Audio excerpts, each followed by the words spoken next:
All right, ladies and gentlemen, joining us now as we continue our coverage of the terror attacks in France earlier today is Senator John Barrasso, Republican from the great state of Wyoming, former orthopedic surgeon of 24 years, chairman of the Senate Republican Policy Committee and member of the Senate Armed Services Committee. Senator, Happy New Year. Thanks for coming back. Hey, thanks so much for having me, Steve. It's my pleasure. And I reinforce the orthopedic surgeon credential because we're going to talk about Obamacare in a second with really a very interesting tale to tell. But let's talk about what happened in France today. And you know, it just not only was it horrific on its face, but you start looking over your shoulder here. Well, our thoughts and prayers go out to the families of those who were murdered, to their, it is horrendous. It is the deadliest attack in France in 2 decades. But let's be clear, it is a direct attack on freedom, on free speech, on free press.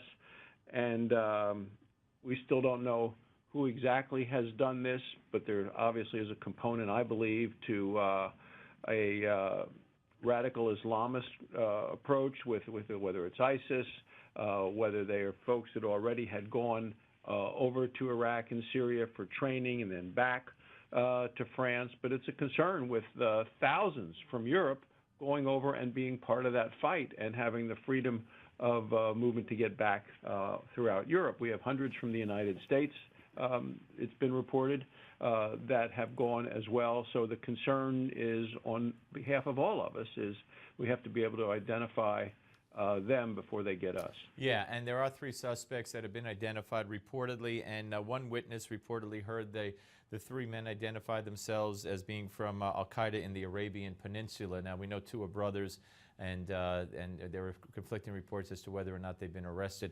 We shall see. All right, I know a very ironic report out of Harvard, of all places. Many of the faculty, many professors have advised the Congress on health care, you know better than I, for years and had an integral role in the Affordable Care Act.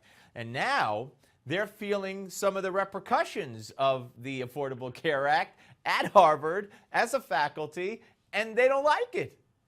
It is astonishing because not only did they advise Congress, they supported the president's health care law overwhelmingly. And now the Harvard health care plan came to the faculty and said, well, we need to do things a little differently, which means you have to pay a little bit more, a little higher, copay deductible. And the faculty is in mass revolt. The interesting thing is, on average, the Harvard faculty is paying a lot less out of their pocket than people that buy the Obama health care plan, so that their average deductible is about $250, where those buying Obamacare, it's over $1,400 a year. At Harvard, their plan pays about 91% of the cost of services, right, while even the silver plans on the Obama health care exchange only cover 70%. So you have Harvard professors having what seems like an incredibly much better deal than just about any other American. At the same time, they're screaming because it's not the way it was before. You mean they believe the health care law? They believed Barack Obama when he said what the health care law would do? They must. Now, the president of Harvard University wrote to the faculty and she said, I understand that our changes are causing distress and have generated anxiety.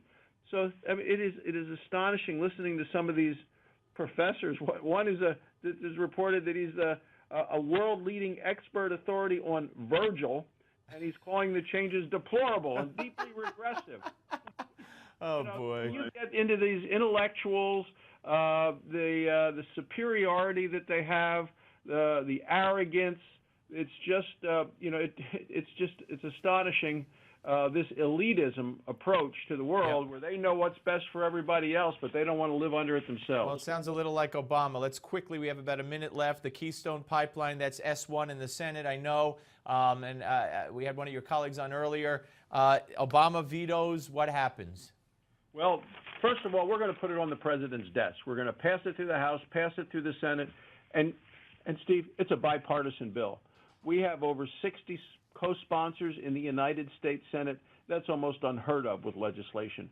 The American public supports it. The unions support it. There are good jobs as a result of this.